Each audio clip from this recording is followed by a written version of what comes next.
Nice road ಮಾಲೀಕರ ವಿರುದ್ಧ ಉಪಮುಖ್ಯಮಂತ್ರಿ ಡಿ.ಕೆ. ಶಿವಕುಮಾರ್ ಗುಡುಗಿದ್ದಾರಂತೆ.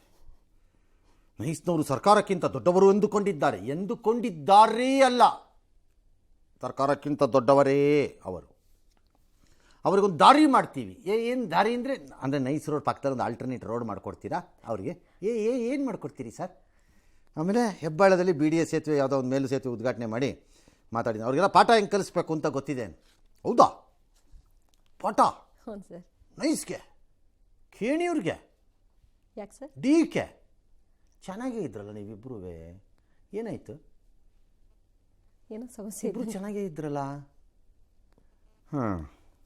ಸ್ವಲ್ಪ ಆಶ್ಚರ್ಯಕರವಾಗಿದೆ ಇದು.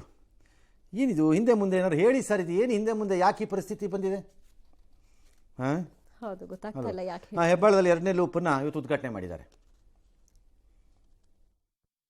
ಬೇರೆ ದಾರಿ ಹುಡುಕ್ತೀವಿ. ನೈಸ್ ಅವ್ರು ಏನೋ ತಿಳ್ಕೊಂಡಿದ್ದಾರೆ ಗೌರ್ಮೆಂಟ್ಗಿನ ದೊಡ್ಡವರು ಅಂತ, ಅವ್ರಿಗೊಂದು ದಾರಿ ಹುಡುಕ್ತೀನಿ ನಾನು. ಅವ್ರಿಗೆ I know how to teach a lesson. ಬಹಳ ಜರೂರಾಗಿ ಇವತ್ತು ನಾವು ಟ್ರಾಫಿಕ್ ಅನ್ನ ಈಸ್ ಔಟ್ ಮಾಡಲಿಕ್ಕೆ ಇವತ್ತು ಉದ್ಘಾಟನೆ ಮಾಡಿದ್ದೇವೆ. ಸೊ ಎಲ್ಲರೂ ಕೂಡ ಅಲ್ಲ, ನಿಮಗೆ ದಾರಿ ಹುಡುಕೋದ್ರೆ ನಿಮ್ಗೆ ಯಾರು ಹೇಳ್ಕೊಡಕ್ಕಾಗತ್ತೆ? ನೀವು ಎಂತೆಂಥವ್ರಿಗೆ ಹುಡುಕ್ಬಿಟ್ಟಿದ್ದೀರಿ ದಾರಿನ, ಹೌದಾ ಸರ್? ಎಂತೆಂಥವ್ರಿಗೆ ಕರೆಕ್ಟಾಗಿ ಇಟ್ಟಿದ್ದೀರಿ. ಇದು ಯಾವ ಲೆಕ್ಕಾಚಾರ ದಾರಿ ಹುಡುಕೋದು? ಅದು ಹುಡುಕಬಹುದು ನೀವು, ಬಟ್ ಯಾಕೆ ಅಂತ ನನಗೆ ಕುತೂಹಲ. ವಿಷಯ ಏನು ಅಂತ ಅದು ಸ್ವಲ್ಪ ಅರ್ಥ ಆಗ್ತಿಲ್ಲ. ಸಾಧ್ಯ ಆದರೆ ಹೇಳಿ, ಕೇಳಿಸ್ಕೋತೀವಿ. ಹಳೆ ಗೆಳೆಯರು ನೀವು ಚೆನ್ನಾಗಿದ್ರಿ ಅಂತ ನನ್ನ ಇನ್ಫಾರ್ಮೇಶನ್ ಅಪ್ಪ. ಏನಿಯೋ ನೋಡೋಣ. ಬಾಂಗ್ಲಾದೇಶದಲ್ಲಿ ಹಿಂದೂಗಳ ಮೇಲಿನ ದಾಳಿಗಳ ಸರಣಿ ಮುಂದುವರೆದಿದೆ. ಉದ್ಯಮಿ ಕೊಂಕನ್ ಚಂದ್ರ ಅನ್ನೋರು ಪವಾಡ ಸದೃಶ್ಯವಾಗಿ ಪಾರಾಗಿದ್ದಾರೆ. ಹಲವು ಬಾರಿ ಇರಿದು ಪೆಟ್ರೋಲ್ ಹಾಕಿ ಬೆಂಕಿ ಹಚ್ಚಿದ್ರು. ಅದೃಷ್ಟವಶಾತ್ ಅವರು ನೀರಿನ ಹಳ್ಳವೊಂದಕ್ಕೆ ಜಿಗಿದು ಪ್ರಾಣ ಉಳಿಸಿಕೊಂಡಿದ್ದಾರೆ. ಬಟ್ ಸಾವು ಬದುಕಿನ ನಡುವೆ ಹೋರಾಟ ಮಾಡ್ತಿದ್ದಾರೆ. ಸ್ಥಳೀಯರು ಅವರನ್ನ ಆಸ್ಪತ್ರೆಗೆ ದಾಖಲು ಮಾಡಿದ್ದಾರೆ. ಇನ್ನು ಬಾಂಗ್ಲಾದೇಶದಲ್ಲಿ ಹಿಂದೂಗಳ ಮೇಲಿನ ಹಲ್ಲೆ IPL ಮೇಲೂ ಕೂಡ ಎಫೆಕ್ಟ್ ಬೀರಿದೆ. ಬಾಂಗ್ಲಾದೇಶದ ವೇಗದ bowler Mustafizur ರೆಹಮಾನ್ಗೆ Kolkata night Riders 9 ಕೋಟಿ ಕೊಟ್ಟು ಖರೀದಿ ಮಾಡಿದೆ. ಇದಕ್ಕೆ ಬಿಜೆಪಿ ಉತ್ತರ ಪ್ರದೇಶದ ಮಾಜಿ ಶಾಸಕ ಸಂಗೀತ್ ಸೋಮನ್ ಅವರು ಆಕ್ಷೇಪ ವ್ಯಕ್ತಪಡಿಸಿದ್ದಾರೆ. ಶಾರುಖ್ ಖಾನ್ ವಿರುದ್ಧ ಔಹಾರ್ದ್, ಇದು ದೇಶದ್ರೋಹಿಗಳಿಗೆ ದೇಶದಲ್ಲಿ ಬದುಕಲು ಯಾವುದೇ ಹಕ್ಕಿಲ್ಲ, ಅವ್ರನ್ನ ಆಚೆ ಹಾಕಬೇಕು ಅಂತ ಕಿಡಿಕಾರಿದ್ದಾರೆ. ಈ ಮಧ್ಯೆ ಡಿಸೆಂಬರ್ 12ರಂದು ಬಾಂಗ್ಲಾ ವಿದ್ಯಾರ್ಥಿ ದಂಗೆಯ ನಾಯಕ ಉಸ್ಮಾನ್ ಹಾದಿ ಹತ್ಯೆಯ ಪ್ರಮುಖ ಆರೋಪಿಯಾಗಿದ್ದಂಥ ಫೈಜಲ್ ಕರೀಂ ಮಸೂದ್ ಶಂಕಿತ ಅಲಂಗೀರ್ ಶೇಖ್ ಭಾರತಕ್ಕೆ ಎಸ್ಕೇಪ್ ಆಗಿದ್ದಾರೆ ಅನ್ನುವಂಥ ಒಂದು ಆರೋಪವನ್ನು ಮಾಡಲಾಗಿತ್ತಲ್ಲ. ಈಗ ಅವರೊಂದು ವಿಡಿಯೋ ಮಾಡಿದ್ದಾರೆ. ನಾನು ದುಬೈಯಲ್ಲಿದ್ದೀನಿ, ನಾನು ಪ್ರಾಣ ಉಳಿಸ್ಕೊಳ್ಳೋ ಸಲುವಾಗಿ ನಾನು ಇಲ್ಲಿ ಬಂದಿದ್ದೀನಿ, ಹಾದಿ ಕೊಲೆ ಹಿಂದೆ ಜಮಾತಿಗಳಿದ್ದಿರಬಹುದು ಅನ್ನೋದು ಅವರ ಶಂಕೆ. ಬಾಂಗ್ಲಾದೇಶದ ಪ್ಲೇಯರ್ನ ತಗೊಂಡಿದ್ದಂತೂ ತಪ್ಪೆ, ಅನುಮಾನನೇ ಇಲ್ಲ ಅದರಲ್ಲಿ. ಬಟ್ ಅದಕ್ಕೆ ಶಾರುಖ್ ಖಾನ್ ರೆಸ್ಪಾನ್ಸಿಬಲ್ ಅನ್ನಕ್ಕಾಗಲ್ಲ. Ownership no no no no no no no no no ಸುಮ್ಮನೆ ಇವು ಕಾಂಟ. ಈಗ ಶಾರುಖ್ ಖಾನ್ ಬೇಕಾದ್ರೆ ನನಗೆ ಬೇಡ, ನಮ್ಮ ದೇಶದ ಮೇಲೆ ಇಷ್ಟೆಲ್ಲ ಆಗ್ತೀನಿ ಅಂತ ಬೇಕಾದ್ರೆ ವಿಡ್ರಾ ಮಾಡಲಿ, ಅದು ಬೇರೆ ವಿಚಾರ. ಬಟ್ ಇದಕ್ಕೆ ರೆಸ್ಪಾನ್ಸಿಬಲ್. ಯಾಕಂದರೆ ನೀವು ಆಕ್ಷನ್ ಬ್ಲಾಕ್ ತರಬಾರ್ದಾಗಿತ್ತು ಆ ಪ್ಲೇಯರ್ಗಳನ್ನು. BCCIನವರು, IPLನವರು ಅವರು ಕಪಾಳಕ್ಕೆ ಹಾಕ್ಬೇಕು ಹಿಡ್ಕೊಂಡು. ಫಸ್ಟು ಅವರು ದೇಶದ್ರೋಹಿಗಳು. BCCI ಮತ್ತು IPLನವ್ರು ಏನಿದ್ದಾರೆ ಅವರು ದೇಶದ್ರೋಹಿಗಳು. ಅವ್ರನ್ನ ಕಂಡು ಕಡೆ ಹೊಡೆದಾಚೆ ಹಾಕ್ಬೇಕು ದೇಶದಿಂದ ಅವ್ರನ್ನ. ನನ್ನ ಪ್ರಕಾರ you can blame their once you kept them in a block and there are no instructions. For example, ಈಗ ಪಾಕಿಸ್ತಾನದ ಪ್ಲೇಯರ್ಗಳನ್ನು ತಗೊಳ್ಳಲ್ಲ ನಾವು, ಕೂಗೋದು ಇಲ್ಲ, ಬ್ಲಾಕ್ಗೂ ತರಲ್ಲ. ಇಲ್ಲಿ ಹೇಳಬೇಕಿತ್ತು, ಇಲ್ಲವೇ ನಮ್ಗೆ ಸರಿ ಹೋಗ್ತಾ ಇಲ್ಲ, ಬಾಂಗ್ಲಾದೇಶದಲ್ಲಿ ನಡೀತಿರೋದ್ರಲ್ಲಿ ಸರಿ ಇಲ್ಲ, ಈ ದೇಶಕ್ಕೆ ರಿಫ್ಲೆಕ್ಟ್ ಆಗ್ತಾ ಇದೆ, ತಗೋಬಾರ್ದು ನಾವು ಯಾರು ಅಂತ. ಅದಾದ್ಮೇಲೂ ಶಾರುಖ್ ಖಾನ್ ಇಲ್ಲ, ನಾನು ಮುಸ್ಲಿಮನಾಗಿ ಇನ್ನೊಂದು ಮುಸ್ಲಿಮ್ ತಗೊಳ್ಳೇಬೇಕು ಅಂತಿದ್ರೆ ನೀನು ದೇಶದ್ರೋಹಿ ಅಂತ ಅನ್ಬೋದಿತ್ತು ನಾವು ಅಂತ ನನಗೆ ಅನ್ಸೋದು. ತಪ್ಪಾಯ್ತು. ಕ್ರಮ ತಗೊಳ್ಳೋದಾದ್ರೆ BCCI ಮತ್ತು IPL ಮೇಲೆ ತಗೋಬೇಕು, ಅವರೇ ಜವಾಬ್ದಾರಿ. ವೈಯಕ್ತಿಕವಾಗಿ ದೇಶಕ್ಕೋಸ್ಕರ ಶಾರುಖ್ ಖಾನ್ ಏನು ನಿರ್ಧಾರ ಈಗ ಮಾಡ್ತಾರೆ ಅನ್ನೋದು ಅವ್ರಿಗೆ ಬಿಟ್ಟು ನೋಡೋಣ. ಹುಬ್ಬಳ್ಳಿನಲ್ಲಿ ಇನಾಮ್ ವೀರಾಪುರದ ಮರ್ಯಾದೆ ಹತ್ಯೆ ಏನೋ ಒಂದಾಗಿತ್ತಲ್ಲ, ಅದಕ್ಕೆ ಇವತ್ತಿನ ಮಾದೇವಪ್ಪನವ್ರು ಭೇಟಿ ಕೊಟ್ಟು ಹೀಗೆಲ್ಲ ಮಾಡಿದ್ದಾರೆ. ಸ್ವಲ್ಪ ನಮ್ಮ ಇಲಾಖೆಯಿಂದ ವಿಳಂಬ ಆಗಿದೆ ಅಂತೆಲ್ಲ ಇದೆ. ನೋಡೋಣ, ಕಮಿಷನರ್ಗೆ ವಿಚಾರಣೆ ಮಾಡಿ ಕ್ರಮ ಕೈಗೊಳ್ಳುತ್ತಾರೆ. ಅಗತ್ಯ ಬಿದ್ದರೆ ಹತ್ಯೆ ಕಾಯ್ದೆ ತರ್ತೀವಿ. ಕಾಯ್ದೆ 1000 ತಂದರು ಇವೆಲ್ಲ ವರ್ಕೌಟ್ ಆಗಲ್ಲ. ಸಾಮಾಜಿಕವಾಗಿ ಇವೆಲ್ಲ ನಿರಂತರವಾಗಿ ನಾವು ಒಂದಷ್ಟು ಕೆಲಸ ಮಾಡಬೇಕು, ಆಗ ಆಗತ್ತೆ. ಮರ್ಯಾದೆ ಹತ್ಯೆ ಅಂತ ಮಾಡಿದವ್ರಿಗೆ ಬೇಸಿಕಾಗಿ ಮರ್ಯಾದೆ ಇಲ್ಲ. ಮರ್ಯಾದೆ ಇಲ್ಲದೆ ಇದ್ದವರೇ ಮಾಡೋದು ಇದನ್ನೆಲ್ಲ ಫಸ್ಟ್ ಆಫ್ ಆಲ್ ನನ್ನ ಪ್ರಕಾರದಲ್ಲಿ. ಹಾಗಾಗಿ ಅದನ್ನು ಯಾರು ಡಿಫೆಂಡ್ ಮಾಡೋಕ್ಕಾಗಲ್ಲ. ಎಸ್, ದೇಶದ ಮೊದಲ ವಂದೇ ಭಾರತ್ ಸ್ಲೀಪರ್ ರೈಲು ಶೀಘ್ರದಲ್ಲೇ ಸಂಚರಿಸಲಿದೆ. ಮುಂದಿನ ತಿಂಗಳು ಚುನಾವಣೆ ಎದುರಿಸ್ತಾ ಇರೋ ಬಂಗಾಳದ ಕೋಲ್ಕತಾ ಗುವಾಹಟಿ ಮಧ್ಯೆ ಈ ರೈಲು ಸಂಚಾರ ಮಾಡುತ್ತೆ. ಜನವರಿ 2ನೇ ವಾರದಲ್ಲಿ ಪ್ರಧಾನಿ ನರೇಂದ್ರ ಮೋದಿ ಅವರು ಉದ್ಘಾಟನೆ ಮಾಡುವ ಸಾಧ್ಯತೆ ಇದೆ ಅಂತ ರೈಲ್ವೆ ಸಚಿವರು ಹೇಳಿದ್ದಾರೆ. ಈ ಮಧ್ಯೆ ದೇಶದಲ್ಲಿ ಆಗಸ್ಟ್ 15, 2027ರಂದು ಮೊದಲ ಬುಲೆಟ್ ಟ್ರೈನ್ ಸಂಚಾರ ನಡೆಸಲಿದೆ ಅಂತ ರೈಲ್ವೆ ಸಚಿವರು ಅಶ್ವಿನಿ ವೈಷ್ಣವ್ ಅವರು ಮಾಹಿತಿ ಕೊಟ್ಟಿದ್ದಾರೆ. ಆಗಸ್ಟ್ 15, 27ರಲ್ಲಿ ಬರೀ 47 ಕಿಲೋಮೀಟರ್ ಮಾತ್ರ ಸೂರತ್ತು ಬಿಲಿಮೋರಾ ನಡುವೆ. ಆಮೇಲೆ 508 ಕಿಲೋಮೀಟರ್ ಅಂತೆ. ಅದಕ್ಕೆ ಎಷ್ಟೋ 25 ಬ್ರಿಡ್ಜ್ ಆಗಬೇಕಂತೆ, 17 ಆಗಿದೆಯಂತೆ. 356 ಕಿಲೋಮೀಟ್ರು ರೈಲೆಲ್ಲ ಹಾಕಿದಾರಂತೆ ಅದರದ್ದು. ಅದು ಇನ್ನೊಂದು ವರ್ಷ ಆಗ್ಬೋದು ಹಂಗಾರೆ ಮುಂದಕ್ಕೆ. ಮತ್ತು ಇದು 180 ಕಿಲೋಮೀಟ್ರಿಗೆ ಹೋಗಿದೆ ಅಂತಾರೆ. ಯಾವುದು ಈ ಹೈ ಸ್ಪೀಡ್ ಸ್ಲೀಪರ್ ರೈಲು. ಹಾಂ, ಏನು ಸೋಮಣ್ಣವ್ರೇ, ಚೆನ್ನಾಗಿದ್ದೀರಾ? ನೋಡೋಣ, ಒಂದು ಹಾಕ್ಸ್ರಿ ಬೆಂಗಳೂರು ಹುಬ್ಳಿಗೆ. ನಿಮ್ಮನ್ನು ನೆನ್ಪು ಮಾಡ್ಕೊಳ್ಳೋಣ. ಇವರ ಅವಧಿಯಲ್ಲಿ ಇದೊಂದು ಮಾಡಿದ್ರು ಅಲ್ವೇ? ನೋಡೋಣ, ಒಂದು ಯೋಚನೆ ಮಾಡಿ. ಹೆಂಗಿದ್ರು ರೈಲ್ವೆ ಕೊಟ್ಟಿದ್ದಾರೆ, ನಮಗೂ ಏನಾದ್ರು ಬರುತ್ತಾ ಒಂದು ತಳ್ಳಿ. ಇಲ್ಲ ಅದೆಲ್ಲ ತಳ್ಳಕ್ಕಾಗಲ್ಲ. ಬಾಯಿ ಮುಚ್ಕೊಂಡು ಸುಮ್ಮನೆ ಎಲ್ಲ ಎಲೆಕ್ಟ್ ಮಾಡಿ ಕಳಿಸ್ತಾ ಇರಿ ನೀವು. ನಾವು ಜೀತದವ್ರಲ್ವ ಕರ್ನಾಟಕದವರು. ಕಾಂಗ್ರೆಸ್ ಬಂದರೂ ಜೀತದಾಳ, BJP ಬಂದರೂ ಜೀತದಾಳಗಳು.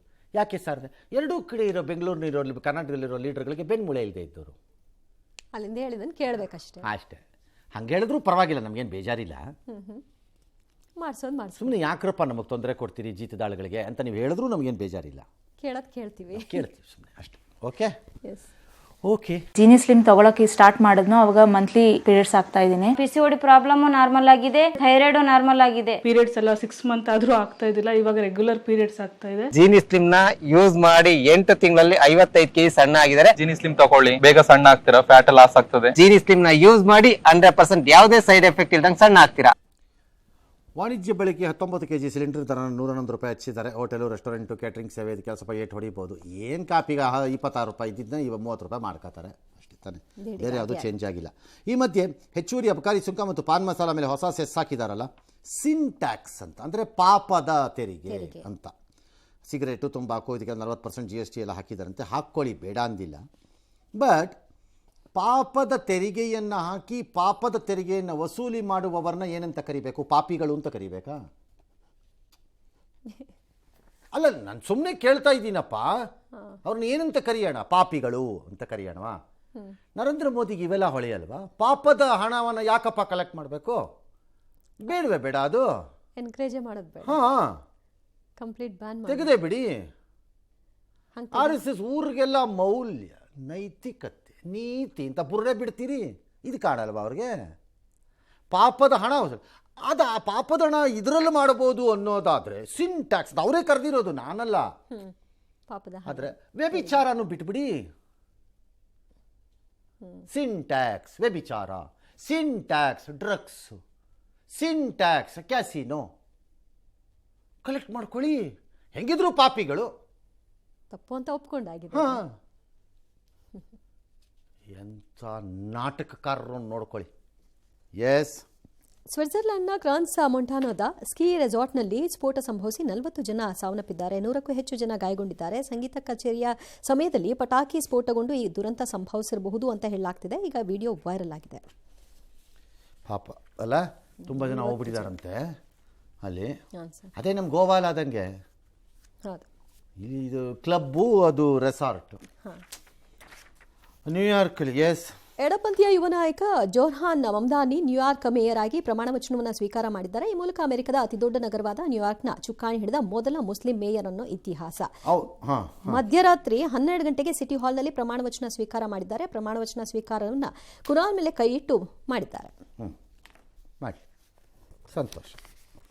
ನ್ಯೂಯಾರ್ಕು ಈಗ ಕಂಗೊಳಿಸಿ ಅತ್ಯಂತ ಯಶಸ್ವಿ ನಗರವಾಗಿ ಹೊರಹೊಮ್ಮಿದ್ರೆ ನೋಡೋಣ. ಯಾಕಂದರೆ ಅವ್ರು ಬಿಟ್ಟಿದ್ದಾರೆ. ಅವರು ಒಂದು ಲೈಟಾಗಿ ನಮ್ಮ DK, ನಮ್ಮ ಸಿದ್ದರಾಮಯ್ಯವ್ರದ್ದು ಕಜಿನ್ ಇದ್ದಂಗಿದೆ ಆ ಥರದ ಡಿಸಿಷನ್ಸಲ್ಲಿ. ಫ್ರೀ ಬಸ್ಸು, ಅದೇನೋ ಚೀಪ್ ಗ್ರಾಸರಿ ಅಂಗಡಿ ಅಂತೆ. ಆಮೇಲೆ ರೆಂಟ್ ಎಲ್ಲ ಫ್ರೀಸ್ ಮಾಡಿಬಿಡ್ತಾರಂತೆ. ಇಷ್ಟೇ ರೆಂಟು ಅಂತ ಇವ್ರ ಮನೆದು ಕೊಟ್ಬಿಡ್ತಾರೆ. ಬಿಡ್ತಾರೆ. ಅದೇ ಹೇಳಿದ್ರೆ ಕಜಿನ್ ಇದ್ದಂಗಿದೆ. ನೋಡೋಣ, ಗೊತ್ತಿಲ್ಲ ಏನು ಮಾಡ್ತಾರೋ. ಸಕ್ಸಸ್ ಆದರೂ ಆಗ್ಬೋದೇನೋ. Yes next. ರಷ್ಯಾ ಅಧ್ಯಕ್ಷ ವ್ಲಾದಿಮಿರ್ ಪುಟಿನ್ ರಹಸ್ಯ ನಿವಾಸದ ಮೇಲೆ ಡ್ರೋನ್ ದಾಳಿ ನಡೆದಿದ್ದು, ಈ ದಾಳಿಯನ್ನು ಉಕ್ರೇನ್ ನಡೆಸಿದೆ ಅಂತ ರಷ್ಯಾ ಗಂಭೀರ ಆರೋಪ ಮಾಡ್ತಾ ವಿಡಿಯೋವೊಂದನ್ನು ಬಿಡುಗಡೆ ಮಾಡಿದೆ. ವಿಡಿಯೋದಲ್ಲಿ ಹಿಮದಿಂದ ಆವೃತವಾದ ಅರಣ್ಯ ಪ್ರದೇಶದಲ್ಲಿ ಹಾನಿಗೊಳಗಾದ ಡ್ರೋನ್ ಬಿದ್ದಿರುವುದು ಕಂಡುಬಂದಿದೆ. ಇದೇ ವೇಳೆ ಪುಟಿನ್ ಮನೆ ಮೇಲಿನ ದಾಳಿಗೆ ಪ್ರತೀಕಾರ ತೀರಿಸಿಕೊಳ್ತೀವಿ ಅಂತ ರಷ್ಯಾ ಸೇನೆ ಪ್ರತಿಜ್ಞೆ ಮಾಡಿದ್ದು, ಜೆಲೆನ್ಸ್ಕಿ ಜೀವಮಾನ ಪೂರ್ತಿ ಬಂಕರ್ನಲ್ಲೇ ಇರುವಂತೆ ಮಾಡ್ತೀವಿ ಅಂತ ಶಪಥ ಮಾಡಿದೆ. ಬಂಕರ್ನಲ್ಲೇ ಇರ್ತಾರಂತ ಸರ್. ಅಂದರೆ ಪಾತಾಳ, ಆಚೆ ನಮ್ಮ ಬರೋಂಗೆ ಹಿಂದೂ ಸಂಸ್ಕೃತಿಯಲ್ಲಿ ಪಾತಾಳ ಲೋಕದಲ್ಲೂ ರಾಜ್ಯ ಇವರೆಲ್ಲ ಇದ್ದಾರಪ್ಪ, ಏನು ಸರ್? ರಾಜರು, ಅಧ್ಯಕ್ಷರು. ಹಾಂ, ರಾಜರು. ಈ ಪಾತಾಳದ ರಾಜ ಆಗಿರ್ಬೋದು, ಇರಲಿ. ಅಲ್ಲೇ ಇರಲಿ. ಪೆಚ್ಚಿಯಮ್ಮಾಳ್ ಅನ್ನೋ ಮಹಿಳೆ, ಭಾಳ ಅದ್ಭುತವಾದಂತಹ ಸ್ಟೋರಿ. Amazing story, amazing. ತನ್ನ ಮಗಳ ರಕ್ಷಣೆಗೋಸ್ಕರ, ಚೆನ್ನಾಗಿ ಕೇಳಿಸ್ಕೋಬೋದು ನೀವು ಇದನ್ನು, 36 ವರ್ಷಗಳ ಕಾಲ ಗಂಡಸಿನ ವೇಷ ಹಾಕ್ತಾಳೆ. ಏನಕ್ಕೆ ಈ ಪರಿಸ್ಥಿತಿ ಬಂತು ಅವಳಿಗೆ? ಪಿಚ್ಚಿಯಮ್ಮಾಳ್ ತನ್ನ ಮಾಧ್ಯಮದಲ್ಲಿ ಒಂದು ಕಡೆ ಇದನ್ನು ಹೇಳ್ಕೊಂಡಿರೋದು. ಈಗ ಅವಳು ಹೇಳದೇ ಇದ್ರೂ ಗೊತ್ತಾಗ್ತಿತ್ತೋ ಇಲ್ವೋ. ತಮಿಳುನಾಡಿನ ತೂತುಕುಡಿಯ ಕಟ್ಟುನಾಯಕನಪಟ್ಟಿ ಗ್ರಾಮದ ಪಿತೃಪ್ರಧಾನ ಕುಟುಂಬದಲ್ಲಿ ಈಕೆ ಮುತ್ತು ಅಂತ ಹೆಸರನ್ನು ಬದಲಾಯಿಸಿಕೊಂಡು ಪಂಚೆ ಶರ್ಟನ್ನು ಧರಿಸಿದ್ದಾಳೆ. ಕಾರಣ ಮಗಳನ್ನು ರಕ್ಷಣೆ ಮಾಡ್ಕೊಳ್ಳೋಕ್ಕೆ. ಈಗ ಆಕೆಗೆ 57 ವರ್ಷ. 20 ವರ್ಷ ಇದ್ದಾಗ ಆಕೆಗೆ ಮದುವೆ ಆಗತ್ತೆ. 15 ದಿನದಲ್ಲಿ ಆಕೆ ತನ್ನ ಪತಿಯನ್ನು ಕಳ್ಕೋತಾಳೆ. ಇದಾದ ನಂತರ ಒಂದು ಹೆಣ್ಮಗುಗೆ ಜನ್ಮ ಬೇರೆ ಆಗಿಬಿಡುತ್ತೆ. 15 ದಿನ ಮಗ ಇದು, ಬಟ್ ಪ್ರೆಗ್ನೆಂಟ್ ಆಗಿರ್ತಾಳೆ, ಹಾಗಾಗಿ ಮಗು ಆಗೋಗ್ಬಿಡುತ್ತೆ. ಆ ಮಗುಗೆ ಷಣ್ಮುಗ ಸುಂದರಿ ಅಂತ ಹೆಸರಿಡ್ತಾಳೆ. ಗಂಡ ಇಲ್ದಿದ್ದಾಗ ತುಂಬ ಕಷ್ಟಪಡೋಕ್ಕೆ ಪ್ರಾರಂಭ ಮಾಡ್ತಾಳೆ. ಆಗತ್ತೆ. ಪುರುಷ ಪ್ರಧಾನವಾದಂಥ ಸಮಾಜದಿಂದ ತನ್ನನ್ನು ಉಳಿಸ್ಕೊಳ್ಳೋದು ಮತ್ತು ತನ್ನ ಮಗಳನ್ನು ಉಳಿಸ್ಕೊಳ್ಳೋಕೆ ಅವ್ರಿಗೆ ಏನು ದಾರಿ ಕಾಣಲ್ಲ. ತನ್ನ ಹೆಸರನ್ನು ಮುತ್ತು ಅಂತ ಬದಲಾಯಿಸ್ಕೋತಾಳೆ. ನಿಜವಾದ ಮುತ್ತೇ ಅವಳು ನನ್ನ ಪ್ರಕಾರದಲ್ಲಿ. ವೇಷ ಬದಲಾಯಿಸ್ಕೋತಾಳೆ, ಉಡುಪು ಬದಲಾಯಿಸ್ಕೋತಾಳೆ ಮತ್ತು ಗಂಡಸಾಗಿ ಪ್ರಪಂಚಕ್ಕೆ ಹೊರಗೆ ಬರ್ತಾಳೆ. ದುಡಿತಾಳೆ, ಮಗಳನ್ನು ಸಾಕ್ತಾಳೆ, ಮದುವೆನೂ ಮಾಡ್ತಾಳೆ ಮಗಳನ್ನು. ಆದರೆ ಮನೆ ಒಳಗಡೆ ಮಗಳಿಗೆ ಗೊತ್ತಿತ್ತಂತೆ ಇವಳು ನನ್ನ ತಾಯಿ ತಂದೆ ಅಲ್ಲ ಅಂತ. What a beautiful story, it is amazing story. This is the story of ತಮಿಳ್ನಾಡಿಂದ. ಈಗ ಹೇಳ್ತಿದ್ದಾಳಂತೆ ಅವಳು, 36 ವರ್ಷ ಆಯಿತು, ಬಟ್ ನಾನು ಮುತ್ತುಗೆ ಹೊಂದ್ಕೊಂಬಿಟ್ಟಿದ್ದೀನಿ, ಹಾಗಾಗಿ ನಾನು ಮುತ್ತು ಹಾಗೇ ಇರ್ತೀನಿ ಅಂತ ಹೇಳ್ತಿದ್ದಾಳಂತೆ. ಬ್ರಿಲಿಯಂಟ್, ಅನ್ಬಿಲಿಯಬಲ್ ಸ್ಟೋರಿ ಇದು ಅಲ್ಲ? ಅಪ್ಪ, ಎಸ್. ಇನ್ನೇನು ಯಾವಾಗಲೂ ನೆಕ್ಸ್ಟ್ ವರ್ಷದಲ್ಲಿ ಯಾರೋ ಒಬ್ರು ಮೂವಿ ಮಾಡೋಕೆ ಹೊರಡ್ತಾರೆ. ಈಗ ಅದು ಬೇರೆ ವಿಚಾರ. ಅದು ಇಂಟ್ರೆಸ್ಟಿಂಗ್ ಆಗಿದೆ. Originally the story is damn good. S.